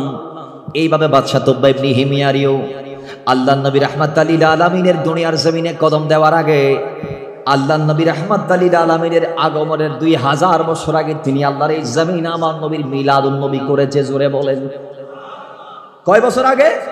2000 বছর আগে। কত বড় বাদশা ছিলেন জানেন? কয় বাদশা তুব্বা ইবনে হিমিয়ার ছিলেন লক্ষ লক্ষ সৈন্যের মালিক। তার সৈন্য দলের মধ্যে 1,35,000 ছিল ঘোড়সাওয়ার, 1,15,000 ছিল পেদম যারা পায়ে হেঁটে এসেছে, 4,000 ছিল ডাক্তার, 4 থেকে 40,000 ছিল পাদ্রী। এই প্রায় 3 লক্ষ সৈন্য নিয়ে তিনি গোটা দুনিয়া ভ্রমণ করে যখন মক্কায় গেলেন, মক্কায় গিয়ে মক্কাবাসীর থেকে তিনি জানতে চাইলেন, ও মক্কার মানুষ, আমি তোমাদের খেদমত করতে চাই। তারা বলে, দরকার নাই, চলে যাও। বাদশা বলো, এই পদের মানুষ নিয়ে আয় আসছি, তারা আর কিছু দিতে চাই, ইতারা আরে দৌড়াই দিতে চায়। আর কারণ কি? তখন পাদ্রীরা বলতেছে, হুজুর, তারা আপনার কাছে চাইবে কেন? তাদের কাছে খানে কাবা আছে। তাদের কাছে কি আছে? খানে কাবা আছে। এরা যা চাই এই কাবা করে কি কাবার মালিক থেকে চাই। বাদশার লগে লগে সিদ্ধান্ত লইতে, খালি আই কাবা বাই ফেলাই, খালি আই কাবা বাই ফেলাই। সিদ্ধান্ত লইতে দেরি, রক্তর ভূমি শুরু হোক, ফজর পর্যন্ত রক্তর ভূমি। ফজর তো তাইরে ডাক্তার হলে চাইলো, ট্রিটমেন্ট করলো অনেকভাবে, বালা নয়। পাদ্রিওর ভিতর যে প্রধান আছে বা হদুজুর একখানা পার্সোনাল অনলাইন মিটিং করতাম সাইড দিয়ে হদাই ইউ আইসে বসে হতা শুরু কালাম শুরু হয় আপনার এই রক্তের বমি শুরু হওয়ার আগ পর্যন্ত যা যা হয়েছে সব আমাকে একটু বলতে হবে কষ্ট করে। তো বাদশাহ বলতেছে কয় এই আমরা মক্কাতে আসলাম 3 লক্ষ সৈন্য নিয়ে, আমি মক্কার মানুষদেরকে ডাক দিলাম, এক জায়গায় জড়ো হলো তারা, আমি তাদের থেকে জানতে চাইলাম কি লাগবে, তারা বলে কিছু লাগবে না। তা আমি তোমাদের থেকে জানতে চাইলাম কেন এরকম অবস্থা, কেন তারা আমার প্রস্তাবকে প্রত্যাখ্যান করলো। তোমরা বললা কাবার কারণে, কারণ তারা যা চাই কাবাতে গিয়ে চাই, কাবার মালিকের থেকে চাই। তখন আমি নিয়ত করছি কাবা ভাঙ্গার। ওই সমস্যা তো এখানে সমস্যা, আপনি নিয়ত পরিবর্তন করেন, কাবার সংস্কারের নিয়ত করেন, নিয়ত পরিবর্তন করছে, আবার রক্তের ভূমি বন্ধ হয়ে গেছে। তিনি আবার মক্কার সংস্কার করে মক্কাতে চৌকট লাগিয়ে গিলাফ লাগিয়ে দামি মাটি মিক্স করে সোনা লাগিয়ে মক্কার দামি দরজা লাগিয়ে মক্কার দামি দামি চৌকট তিনি নির্মাণ করে দিয়ে গেলেন ইয়াসরিবের দিকে। সেখানে যাওয়ার পরে 4000 পাদ্রীর যিনি প্রধান সে শাবুল বলতেছে, হুজুর আপনি চলে যান, আমি আর যাব না। কেন? তুমি আমার দলের 4000 পাদ্রীর সর্দার রাইস, তুমি যাবা না? মানে হুজুর এটা হচ্ছে রাহমাতাল লিল আলামিনের হিজরত গা। সুবহানাল্লাহ জুড়ে বলেন। নবী হিজরত করে এখানে আসবে, এখানে নবীর নোরানি রওজায়ে আকদাস হবে। ওই নবীর সম্পর্কে আমাকে বলো। বললেন আমার নবীর সম্পর্কে। এবার নবীর সম্পর্কে যখন শামুলের মুখ থেকে তব্বা ইবনে হিমিয়ারি বর্ণনা শুনলেন, তিনি বর্ণনা শুনে আমার নবীর মিলাদের কথা শুনে, সিরাতের কথা শুনে তিনি আমার নবীর উপর কলমা পড়ে মুসলমান হয়ে গেলেন। বাবার আমার এবার তিনি আল্লাহ নবীর জন্য মদিনার জায়গাটাকে কিনে দিলেন। আল্লাহ নবী মক্কা থেকে মদিনা এসে যাতে সেখানে থাকতে পারে তিনি একটা জায়গা খরিদ করে দিলেন। দলিল পত্র নবীর নামে ওয়াকফ করলেন এবং আমার নবীর নামে একটা চিঠি লিখলেন। সেই চিঠির মধ্যে এইভাবে লেখা ছিল, মুহাম্মাদিন সাল্লাল্লাহু তাআলা আলাইহি ওয়াসাল্লাম ইবনে আব্দুল্লাহ ইয়া রাসূল খাতিমিন নবিয়্যিন ওয়া রাসূল রাব্বিল আলামিন আম্মা বা'দ ইয়া রাসূলুল্লাহ ফাইন্নী আমানতু বিকা ইয়া রাসূলুল্লাহ। ও মদিনাওয়ালা, ও আব্দুল্লাহর পুত্র মুহাম্মদ, ও শেষ নবী, ও রাসূলদের রাসূল, ও নবীদের নবী, কই আমি হচ্ছি আপনার ওই উম্মত যিনি আপনাকে না দেখে, আপনাকে না শুনে, আপনার চেহারা না দেখে, আপনার জোয়া না পেয়ে, আপনার আগমনের মৌলিদের অনেক বছর আগে আমি আপনার কলমা পড়ে মুসলমান হয়ে গেলাম। জোরে বলে ফাইন্নী আমানতু বিকা, আমি আপনার উপর ঈমান আনলাম। ওয়া বিকিতাবিকাল্লাযী আনজালাল্লাহু আলাইকা, আল্লাহ আপনার উপর যেটা নাজিল করবে ওইটার আমি অগ্রিম মেনে নিলাম। ওয়া আলা দীনিক, আপনার দ্বীনকে আমি মেনে নিলাম। ওয়া সুন্নাতিক, আপনার সুন্নাতকে আমি মেনে নিলাম। ওয়া আমানতু বিরাব্বিকা ওয়া রাব্বি কুল্লি শাইইন মা জা বির রাব্বি মিন শারাইল ঈমান ওয়াল ইসলাম, ঈমান এবং ইসলামের মধ্যে শরীয়ত হিসেবে যেটা আসবে আপনার কদমে, সেটাকে আমি রবের পক্ষ থেকে আসার আগে মেনে নিলাম। এরপর ইয়া রাসূলুল্লাহ নবীরে আমি ওয়ানা কাবিলতু যালিকা গুলা আসার আগে আমি সবগুলাকে মেনে নিলাম, গ্রহণ করলাম। ফাইন আদরাকতুকা ফিহা মা নাইমতু ইয়া রাসূলুল্লাহ, নবী আমি যদি আপনাকে পাইতাম তাহলে সমস্ত নিয়ামত আমি পেয়ে যাইতাম। তো আমি তো আপনাকে পাচ্ছি না, আপনার সাথে আমার দেখা হচ্ছে না। ওয়াইন লাম আদরাকতুকা, নবী আমি আপনাকে না পাইলেও ফাশফা'লি ইয়াউমাল কিয়ামাতি ওয়া লাম তানসিনি, নবী কিয়ামতের মাঠে আপনি আমাকে শাফাআত করবেন, আপনি আমাকে ভুলবেন না। জোরে বলেন। মিলাদুন নবী এবং শাফাআত দুটোটার দলিল এখানে আছে, দুটোই আমার বিষয়। সেই তব্বা হিমিয়ারি বলতেছে, হুজুর ইয়া রাসূলুল্লাহ আমি আপনারা না পাইলে কিয়ামতের মাঠে আপনি আমাকে ভুলিয়েন না, আপনি একটু আমাকে শাফাআতটা কইরেন। সুবহানাল্লাহ পড়বেন না? এবং নবী আমি আপনার ওই উম্মত, ফাইন্নী মিন উম্মাতিকাল আউয়ালিন, এটা আল্লামা ইউসুফ নাবহানীর হুজ্জাতুল্লাহিল আলামিন ফি মুজিজাতি সাইয়্যিদুল মুরসালিন নামক কিতাবে এসেছে যে সেদিন বাদশা তব্বা হিমিয়ারি বলছে, রাসূল আমি আপনার উম্মত, আপনি দুনিয়াতে আসার আগেই আমি আপনার উম্মতত্ব গ্রহণ করে ফেলেছি। সুবহানাল্লাহ। তার মানে আমি আপনাকে পাই নাই, কিন্তু আমি উম্মতিকাল আউয়ালিন, সমস্ত নবীরা এটার ভিতর অন্তর্ভুক্ত। সমস্ত নবীরা দুনিয়াতে আমার নবীর গোলামি করেছে, খিদমত করেছে, আমার নবীর আগমনী বার্তা প্রচার করেছে। কারণ ওই রুজে আজলে আল্লাহ বলার পরপরই তাদের কাছে আল্লাহ যখন বলে দিয়েছে নবীর দেখা পাবার সঙ্গে সঙ্গে তোমরা আমার নবীর উপর কলমা পড়ে মুসলমান হয়ে ইমানদার হয়ে নবীকে সাহায্য করবা, নবীর গোলামি করবা, এটা বলার পরপরই সেদিন রাতে তারা আমার নবীর উপর কলমা পড়ে উম্মতিকাল আউয়ালিনের অন্তর্ভুক্ত হয়েছে। জোরে বলেন সুবহানাল্লাহ, আল্লাহু আকবার, ইয়া রাসূলুল্লাহ, গৌসে দস্তগীর জিন্দাবাদ। তাহলে পরবর্তীতে আমার নবী আসার আরো আগে উম্মতের ভিতর অনেকে আমার নবীর এই গোলামে গ্রহণ করেছে, তাদের ভিতর তো বাহিমিয়ারি। আল্লাহ আমাদেরকে তাদের মতো কবুল করুন। আর একটু জোরে বলেন। এবার সর্বশেষ আল্লাহ নবী কি নিজে নিজের মিলাদের কথা বলছে? দুটা হাদিস বলে আমরা শেষ করব। দ্বিতীয় বিষয়ে কিছু আলোচনা করে ইনশাআল্লাহ এর দিকে যাচ্ছি। আসুন, আল্লাহ নবী রাহমাতাল লিল আলামিন তিনি তার নূরানি এই পৃথিবীতে এই ধরা ধামে তাশরিফ আওয়ারের ব্যাপারে আমাদেরকে জানিয়ে দিচ্ছে, কয় যে আমি হচ্ছি ওই নবী যেই নবীকে আল্লাহ দুনিয়ার জমিনে সবচেয়ে দামি করে, শ্রেষ্ঠ করে, ইজ্জতওয়ালা করে, শানদার বানিয়ে পাঠিয়েছে। হাদিসে পাক এসেছে আমি ওই নবী যেই নবীকে আল্লাহ তাম সৃষ্টিতে যত বান্দা আসছে তোর মধ্যে অনেক শ্রেণী আছে, কই সবার শ্রেণীর ভিতর আমি নবীকে আল্লাহ সর্বশ্রেষ্ঠ শ্রেণীতে রেখেছে। এবং শ্রেষ্ঠ শ্রেণীর ভিতর শ্রেষ্ঠ গোত্র যেটা আল্লাহ আমি নবীকে সেই গোত্র দিয়ে দুনিয়াতে পাঠিয়েছে। এবং শ্রেষ্ঠ গোত্রের ভিতরে শ্রেষ্ঠ কবিলা গোষ্ঠী যেটা সেটা দিয়ে আল্লাহ আমাকে পাঠিয়েছে। এবং শ্রেষ্ঠ গোষ্ঠীর ভিতরে শ্রেষ্ঠ ঘর যেটা, শ্রেষ্ঠ পরিবার যেটা, সেই পরিবার দিয়ে আল্লাহ আমাকে পাঠিয়েছে। তাহলে নবী এসেছে, আল্লাহ নবীকে পাঠিয়েছে কোন ঘর দিয়ে, কোন পরিবার দিয়ে, কোন গোষ্ঠী দিয়ে, কোন শ্রেণী দিয়ে? নবীজির এই আগমনের সিলসিলা খুদ রাসূলুল্লাহ নিজের মুখে নিজে বলেছে। 2 নাম্বার আর একটা হাদিস নবীজি বলছেন ইন্নী ইনদাল্লাহি মাকতুবুন খাতামুন নবিয়্যিন, কই আমি আল্লাহর দরবারে শেষ নবী হিসেবে তখন বিদ্যমান ছিলাম। ওয়া ইন্না আদামা লামুনজাদিলুন ফি তিনাতিহি, যখন আদম মাটি এবং খামিরার মাঝখানে ছিলেন। এবং ওয়া সাআখবিরুকুম বিআউয়ালি আমরি, আমি তোমাদেরকে আমার প্রথম যে ওই সময়ের সংবাদ দিতে চাই। কিভাবে? আমি হচ্ছে দাওয়াতু ইব্রাহিম, আমি নবী ইব্রাহিম আলাইহিস সালামের দোয়া। ইব্রাহিম নবী তার সন্তান ইসমাইলকে নিয়ে দোয়া করছেন খানে কাবা বাঁধার পরে, আল্লাহ যেই সন্তান ইসমাইলকে নিয়ে আমি কাবা বেঁধেছি, আখিরি নবী কি তুমি সেই সন্তান ইসমাইলের নসল দিয়ে পাঠাইও। জোরে বলেন সুবহানাল্লাহ। 2 নাম্বার ওয়া বিশারাতু ঈসা, আমি হচ্ছে ঈসার সুসংবাদ, ঈসা নবীর সুসংবাদ। কই আমি যেদিন দুনিয়াতে আসতেছি ওয়ারুয়া উম্মি আল্লাতী রাত হিনা ওয়াদাআতনি ওয়াকাদ খারাজা লাহা নূরান আদাআত লাহা মিনহু কফুর শাম, কই আমি নবীকে যখন আল্লাহ দুনিয়াতে পাঠিয়েছে, আমার মিলাদ যখন হচ্ছিল তখন আমার আম্মা জান আমেনা খাতুন বলছে, কই আমার আম্মার পেট থেকে এমন একটি নূরের ফোয়ারা বের হয়েছে যেই নূরের আলোতে শাম তথা সিরিয়ার প্রাসাদগুলো উজ্জ্বল হয়েছে। আমি বলবো যদিও আম্মা জান আমেনা সেই নবীজির নূরে শাম তথা সিরিয়ার ওই প্রাসাদগুলোর উজ্জ্বলতার কথা বর্ণনা দিয়েছে, কিন্তু ঈমান আমাদেরকে এটার বিপরীতে এই কথার জানান দিচ্ছে।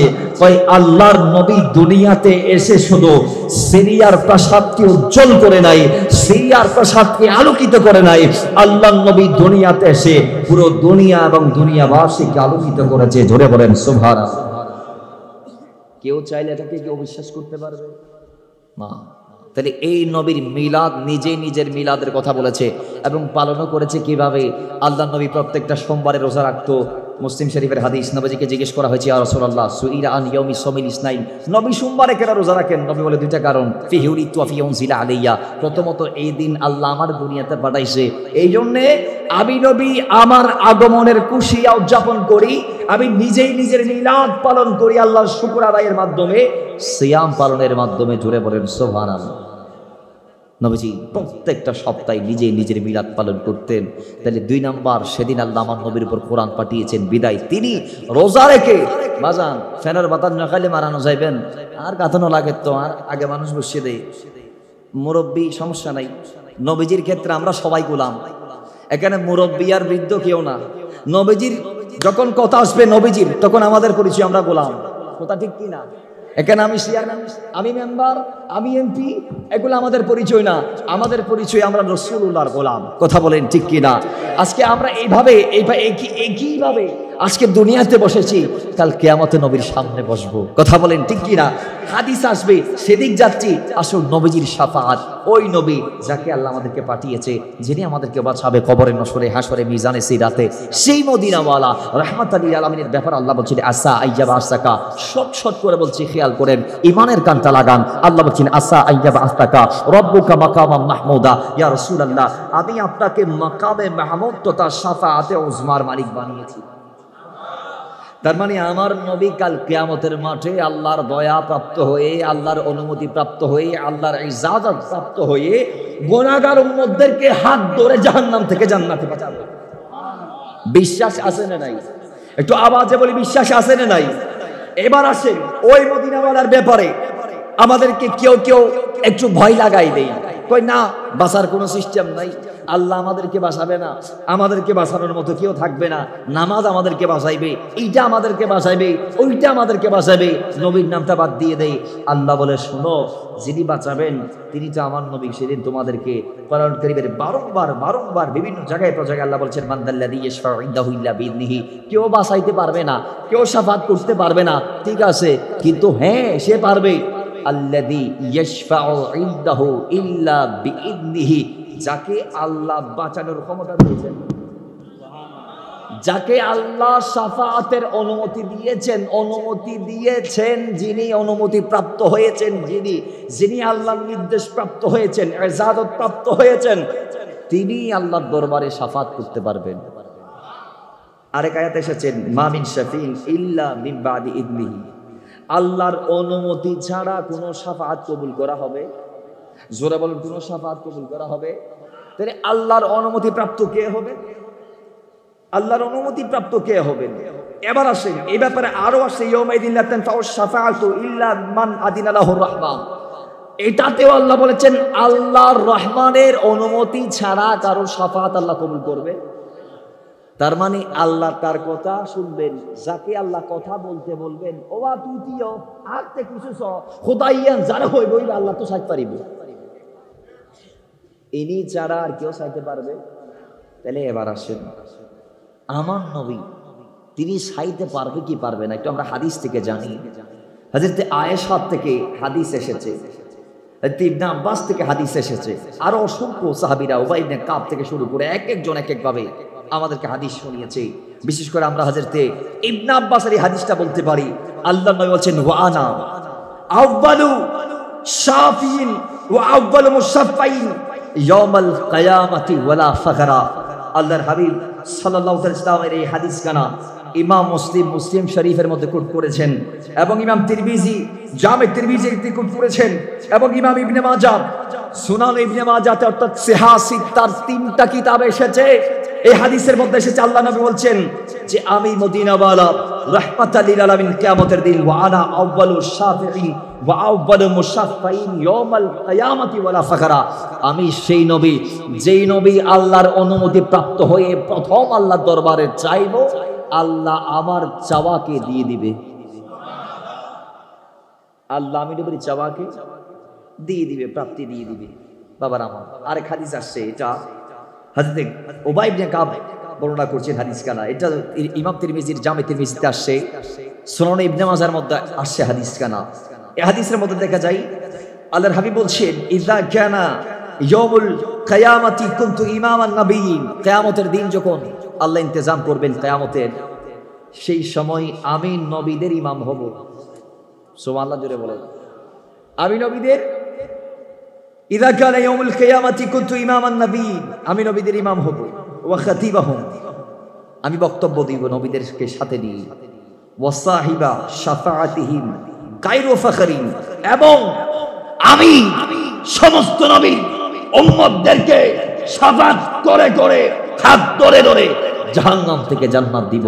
ওয়ালা ফাখরা, আমি নবী এগুলা নিয়ে অহংকার করি না। জোরে বলেন। তাইলে আমার নবীর শাফাতের কথা আরেকটু বিস্তারিত, যেটা পৃথিবীর সবচেয়ে বড় কিতাব হাদিসের, সেটার নাম বুখারী, সেটার নাম যদি বুখারী শরীফ এটার নাম নয়, এটার নাম হচ্ছে আল জামে। এটার নাম কি? আল জামে। আর পূর্ণ নাম হচ্ছে আল জামে আল মুসনাদুস সাফিহুল মুখতাসার মিন উমুরি রাসূলিল্লাহ সাল্লাল্লাহু তাআলা আলাইহি ওয়াসাল্লাম ওয়া সুনানিহি ওয়া আইয়ামিহি। এইভাবে পুরো নামটি এটার। তো সেই ইমাম বুখারী তার সাহিহের মধ্যে, অর্থাৎ বুখারী শরীফের মধ্যে 971 নং পৃষ্ঠার মধ্যে 6119 নং হাদিসে কোট করেছেন, আল্লাহ কিয়ামতের ইন্তজাম করবেন। মানুষ আদমের কাছে যাবে, বলবে হুজুর বাঁচতে চাই। আদম বলবে ইযহাবু ইলা গায়রি, আরেকজনের কাছে যাও। কার কাছে? নূহ নবীর কাছে যাবে, বলবে হুজুর বাঁচতে চাই। আরেকজনের কাছে যাও, ইযহাবু ইলা গায়রি লাস্তুরাহা, আমি পারবো না। আরেকজনের কাছে যাও, হুজুর কার কাছে যাব? ইব্রাহিম নবীর দরবারে যাবে, ইব্রাহিমের কাছে, হুজুর আমরা আদম নূহ হয়ে আপনার কদমে এসেছি। তিনি বলেছে আপনি নাকি আল্লাহর খলিল, আপনি নাকি আল্লাহর বন্ধু, একটু আমাদের পক্ষে রবের দরবারে ফরিয়াদ করুন। তিনিও তার অপ্রাপ্তি অপূর্ণতার কথা বলে তিনি বলবে লাস্তু লাহা, আমি পারবো না। ইযহাবু ইলা গায়রি, আরেকজনের কাছে যাও, আরেকজনের কাছে যাও। কার কাছে? এমন একটা নবীর দরবারে পাঠাচ্ছি যার নাম মুসা কালিমুল্লাহ। তিনিও বলবে আমিও পারবো না ঈসার দরবারে। ঈসা নবী বলবে আমিও পারবো না, কিন্তু যে পারবে তার ঠিকানায় তোমাদেরকে পাঠানো হবে। সুবহানাল্লাহ জোরে বলেন। বাবারা আমার নবীর ঠিকানা তিনি দিবি। উম্মতেরা সবাই মিলে আমার নবীর কদমে এবার চলে যাবে। আল্লাহর নবী রাহমাতাল লিল আলামিন কদমে যাওয়ার পরে নবী উম্মতদেরকে প্রথমেই তাদের শব্দ শুনে, তাদের আরজি শুনে, তাদের এই চাওয়া শুনে আল্লাহ নবী প্রথমে বলবেন আনা আলাহা, আমি তোমাদেরকে বাঁচাবো। আনা আলাহা, আমি বাঁচাবো। আরে আজকে আদম থেকে শুরু করে নবীদের দ্বারা দ্বারা যাওয়ার কি দরকার? তারা কেন গেছে, কেন গেছে এটার ব্যাখ্যায় মুহাদ্দিসগণ বলছি। গেছে কেন জানেন? তারা যদি ডাইরেক্ট আমার নবীর কদমে যাইলে আমার নবীর শান তেমন ফুটে উঠতো না। বিভিন্ন নবীদের দ্বারে দ্বারে গিয়ে খালি হাতে ফেরার কারণে আমার নবীর শান আরো বেড়ে গেছে। কারণ সেদিন আদমও প্রচার করছে, আজকে মুহাম্মদুর রাসূলুল্লাহর শান চলবে। সেদিন নূহ প্রচার করছে, আজকে মুহাম্মদুর রাসূলুল্লাহর শান চলবে। সেদিন ইব্রাহিম, মুসা, ঈসা প্রত্যেকে প্রচার করছে, আজকে মুহাম্মদুর রাসূলুল্লাহর শান চলবে। এবং সেই নবীর শান ও আজমতের জাহিরিয়তের জন্য আল্লাহ ইন্তজাম করেছে। তো সেই নবীর কদমে যাবে, নবী আমাদেরকে বাঁচাবে। হাদিসে পাক আছে শাফাআতি লি আহলিল কাবায়রি মিন উম্মতি, বড় বড় গুনার পাহাড় যাদের হয়েছে রাসূল তাদেরকে বাঁচাবে। হাদিসে পাকে এটাও এসেছে আল্লাহর নবীর কদমে গিয়ে উম্মত যখন চাইবে ইয়া রাসূলুল্লাহ ও মদিনাওয়ালা রাহমাতাল লিল আলামিন আমাদেরকে বাঁচান না, আল্লাহর নবী সঙ্গে সঙ্গে উম্মতকে বাঁচাতে রবের দরবারে সিজদায় পড়ে যাবে। আল্লাহ তারিফ করবে সিজদার মধ্যে পড়ে, অনেকক্ষণ আল্লাহ আমার নবীকে এইভাবেই রাখবেন। এরপরে আল্লাহ এলান করবেন ইয়া মুহাম্মদ ইরফা রাসাক, নবী মাথা উঠান, সাল তুতা, আমার কাছে চান আমি আপনাকে দিব। বুখারী শরীফের হাদিস। কোন শরীফ? না মানিবরে দিন এডাম খোদা এখনো কি ওরে না ওদের পৃথিবী এনত মানন ফুরিব সাল তুতা, ইয়া রাসূলুল্লাহ আমার কাছে চান, আপনি যা চাইবেন আমি আল্লাহ আজকে তা দেব। ইশফাআতু শাফা, আপনি শাফাত করুন, আপনার শাফাতকে কবুল করা হবে। তখন আল্লাহর হাবিব জাহান্নামে যাবে, জাহান্নামে গিয়ে একটা মঞ্জিল নির্ধারণ করবে। আল্লাহ এই জায়গা থেকে এই জায়গায়, এই জায়গা থেকে এই জায়গায়, এই জায়গা থেকে এই জায়গায়, এই জায়গা থেকে এই জায়গায়, মাঝখানে যা আছে সবাই দিয়ে দাও। সুবহানাল্লাহ বলুন।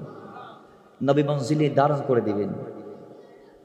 আল্লাহ সেই মদিনাওয়ালার কথাকে এমন ভাবে কবুল করবেন, যাদের যাদের নবীজি দেখাই দিবে এদের সবাইকে আল্লাহর হাবিবের নূরানি জবান মুবারকের কথা মুবারকের সাদাকায় আল্লাহ জান্নাত দান করবে।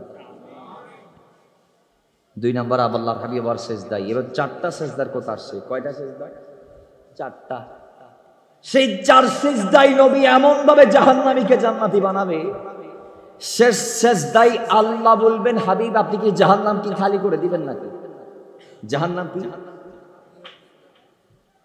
তার মানে আমার নবী আজকে যে বান্দাগুলা নবীর জন্য এসে তাদের জবানগুলা খুলে খুলে একটু একটু দরুদ শরীফ পাঠ করেছে। ইবনে ওমরের একটি হাদিসে এসেছে এক বান্দা দুনিয়াতে আমার নবীর উপর দরুদ পাঠ করছে শুধু একবার। কথা বলেন কয়বার? সেদিন একটি দরুদ তাকে জান্নাতি বানিয়ে দিবে। কিয়ামতের দিন তার বিচার হচ্ছে যে একবার দরুদ শরীফ পাঠ করছে ইবের। আল্লাহ বলবে ইতারে জাহান্নামে নিয়ে যাও, নিয়ে যাচ্ছে। আদম নবী সবুজ রঙের জামা পরে আরশের ছায়ায় বসে এগুলা দেখতেছে। আল্লাহ নবী উম্মতকে যখন আদম নবী দেখতেছে জাহান্নামে নিয়ে যাওয়া হচ্ছে, নবীজির এই উম্মতের করুণ দৃশ্য দেখে সঙ্গে সঙ্গে আদম আমার নবীকে ডাক দিবেন, ইয়া আহমদ বলে। নবীজি বলবেন লাব্বাইক ইয়া আবাল বাশার, হাজির আমি হুজুর। কি জন্য ডেকেছেন, কেন তলব করেছেন? কই আপনার উম্মতকে নিয়ে যাচ্ছে জাহান্নামে। নবীজি গিয়ে দেওয়ালের মতো দাঁড়িয়ে থাকবেন, প্রতিবন্ধক হয়ে যাবেন, বাধা হয়ে যাবেন। নবীজি প্রাচীর হবেন, ডাল হবেন উম্মতের জন্য। সুবহানাল্লাহ জোরে। ফেরেশতারা বলবে রাসূল আমাদেরকে বাধা দিবেন না, আমরা জাহান্নামের কঠোর প্রকৃতির ফেরেশতা। নবী বলবেন না, আমার উম্মতকে জাহান্নামে নিয়ে যাওয়া যাবে না। ফেরেশতারা বলবে না, আমরা মানব না। নবীজি তখন এক হাতে দাড়ি মোবারক ধরে আরেক হাত উঁচা করে ফরিয়াদ করবে, রাব্বি তুমি তো আমাকে ওয়াদা দিয়েছো এই দিনের ব্যাপারে আমাকে লজ্জা দিবে না। আল্লাহ দেখো ফেরেশতারা আমার কথা শুনছে না। তখন গায়েব থেকে আওয়াজ আসবে, ফেরেশতাদের দিকে ইলহাম হবে, আতিউ মুহাম্মাদান, ফেরেশতারা তোমরা যা মন চাই তা করিও না, আমার নবী যা বলে তা তোমরা করো। আর নবী যেন হয়ে করো, তোরার মতো নবুজু। ফেরেশতারা নত জানো হয়ে বলবে, ইয়া রাসূলুল্লাহ আপনি কি চান? কয় নবী আপনি কি চাচ্ছেনটা কি? কয় আমি চাই উম্মতকে আরেকবার মাফার জন্য মিজানের পাল্লার দিকে নিয়ে যাওয়া হোক। নিয়ে যাবেন, একদিকে গোনা দিবেন, আরেকদিকে সওয়াব দিবেন। তো সওয়াবের পাল্লায় নবী একটা সাদা কাগজের টুকরা দিবেন, সেটা দেওয়ার সঙ্গে সঙ্গে সেটা বাড়ি হয়ে উপরে উঠে যাবে। দুনিয়াতে যে পাল্লা আছে সেগুলা বাড়ি হলে নিচে নামে, আর মিজানের পাল্লা বাড়ি হলে উপরে উঠে যাবে। সওয়াবের পাল্লা উপরে ওঠার পরে আওয়াজ আসবে, ইনি জান্নাতি, এনার সওয়াব বেশি হয়েছে, তাকে জান্নাতের পোশাক পরিধান করাও, জান্নাতি দুলহার ড্রেস পরাও, পরিয়ে জান্নাতের দিকে নিয়ে যাও। এখন তাকে জান্নাতের পোশাক পরে জান্নাতের দিকে নিয়ে যাওয়ার জন্য যেই মাত্র ফেরেশতারা চাইবে, তিনি বলবেন দাঁড়ান, একটু আগে যে আব্দুল্লাহ ছিল জাহান্নামী, একটুর ভিতরে সে হয়ে গেল জান্নাতি। তো যেই মহান জাত এসে আমার মতো নালায়েককে জান্নাতি বানাইতে পারে, আমি কি তার সাথে একটু সৌজন্য মত বিনিময় করব না, সাক্ষাৎ করব না? একটু তার কাছে নিয়ে যান। নবীর দরবারে যাবে, নবীর সামনে যাবে, যাওয়ার পর সালাম দিবে, সালাম দেওয়ার পর নবীর উত্তর দিবে, বলবেন হুজুর আপনি কে? আমি আপনাকে চিনি না, আমার জীবন, মায়ের জীবন, বাবার জীবন আপনার কদমে কুরবান, বলুন আপনি কে? তখন আমার নবীর চেহারা ফিরিয়ে বলবেন, উম্মত আমি তোমার ওই নবী যার ওপর তুমি গোটা জিন্দেগিতে একবার দরুদ শরীফ পাঠ করেছিলে। আজকে তোমার এই একটা দরুদ তোমাকে জান্নাতি বানিয়ে দিয়েছে। নবীজির হাদিস আসছে, যখন আমরা দরুদ পড়ি এগুলো নবীর দফতরে জমা হয়। কোথায় জমা হয়? আল্লাহ নবীর দফতরে। এজন্য নবীজি বলতেছেন সাল্লু আলাইয়া ওয়া সাল্লিমু ফাইন্না সালাতাকুম ওয়া সালামাকুম তাবলুগুনি আইনামা কুনতুম। সেগুলো আমার কাছে পৌঁছে যায়, আমার কাছে সেগুলো জমা হয়ে যায়। তো ওই একটা দরুদ উম্মতকে সেদিন জান্নাতি বানিয়েছে। হাদিসে পাক আসছে, একবার দরুদ পাঠ করলে 10টা আল্লাহর রহমত আপনার আমার উপর নাযিল করবে। ও মুসলমান, তো আল্লাহর এই 10টি রহমত একবার দরুদ শরীফ পড়ে যে আপনি পাবেন। একটা রহমতের পরিধি যদি আমি বলি, আল্লাহর একটা রহমত এত বড়, দুনিয়ার মধ্যে এমন জায়গা নাই আল্লাহর একটা রহমত রাখার মতো কোনো জায়গা নাই। 2 নাম্বার, আল্লাহর এই রহমতের একটা দৃষ্টি, যেই দরুদ একবার পাঠ করলে আল্লাহ তার উপর 10 বার দিচ্ছে। এই একটা নজর রবের রহমতের কত বড় নিয়ামত আমাদের জন্য জানেন? কয় আল্লাহ দুনিয়াতে যার উপর একবার রহমতের নজরে তাকিয়েছে, একবার রহমতের দৃষ্টি দিয়েছে, তাকে জাহান্নামের আগুন জ্বালাইতে পারবে না। শুধু একবার কোথায় রহমতের নজরে দাঁড়িয়ে যাইয়ে এবারে জাহান্নামের হইলে জ্বলাইতে না পারিব। আর হাদিসে পাক ফজিদি একবার মদিনাওয়ালার দিন দরুদ পড়লে আল্লাহ 10 বার আমাদেরকে রহমতের চোখে চাইব বরাবরই। এই জন্য একটা দরুদ আপনাকে জাহান্নাম থেকে মুক্তি দিতে পারে, জান্নাতি বানাইতে পারে। তো সেই মদিনাওয়ালার উপর দরুদ শরীফ যারা বেশি বেশি পাঠ করে, আজকের রাতটাও দরুদ শরীফ পাঠ করার রাত। এটা হচ্ছে শুক্রবারের রাত, যদিও বা বৃহস্পতিবার দিবাগত, কিন্তু এটাই হচ্ছে শুক্রবারের আসল রাত। শুক্রবার দিবাগত যে রাত আসবে, এটা শুক্রবারের রাত নয়, শনিবারের রাত। মাথায় রাখবেন, আমাদের তারিখ, আরবি তারিখ মাগরিবের পর থেকে শুরু হয়। মাগরিব ফরতুন শুরু হয়, সাত উড়ানোর লগে লগে ইয়ানুল্লাহ আজি রাইতিবে মদিনাওয়ালার দি বেশি বেশি দুরূদ শরীফ পড়িবর রাইট। আল্লাহ আমারে এন্ডিলের রাইতুনত নবীজির শাফাতরে ওয়াজিব গরিবিল্লাহি ফাবিল্লাহি বেশি বেশি দরুদ পাক পাঠ গরিবর তৌফিক দান করুন আমিন। আরো অসংখ্য আমল আছে নবীজির উপর দরুদ শরীফ পাঠ করা সহ, যে আমলগুলোর মাধ্যমে আমরা আমাদেরকে জান্নাতি বানাইতে পারবো। সর্বশেষ শাফাআত সেদিন কারা কারা করবে? হাদিসে পাক আসছে 3 শ্রেণীর মানুষ শাফাআত করতে পারবে।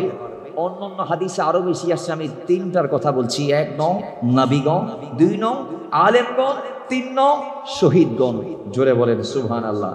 আল্লাহ আমাদেরকে এদের সোহবতে, সংস্রবে, সংস্পর্শে এদের সাথে থাকার তৌফিক দান করুন আমিন। নবজি আমাদেরকে বারংবার আলেম ওলামার সম্মান এর কথা জানিয়ে দিয়েছেন, কোন আলিমান আও মুতাআল্লিমান আও মুস্তামিয়ান আও মুহিব্বান লা তাকুনাল খামিসা।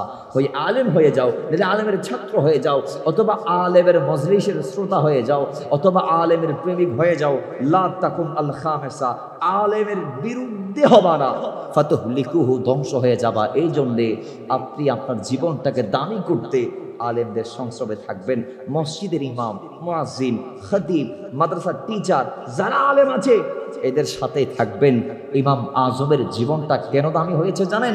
ইমাম আজম আজকের যুবক গোলার মতো যুবক ছিল একজন, কিন্তু সেই ইমাম আজমের সাথে যখন ইমাম জাফর সাদেকের যখন মোলাকাত হয়েছে, ভাব বিনিময় হয়েছে, ইমাম জাফর সাদেক ব্যবসায়ী সূত্রে তার দোকানে কেনাকাটা করতে এসে যখন তাকে দেখলেন, তার ভিতর যখন প্রতিভা দেখলেন, তখন ইমাম জাফর সাদেক বলতে বাধ্য হয়েছে, হে আবু হানিফা, ও তুমি আজকের পর থেকে ব্যবসাকে বাদ দিয়ে ইলমি দিন হাসিলের জন্য ওলামাদের কাছে যাও, ওলামাদের সাথে উঠা বসা করো।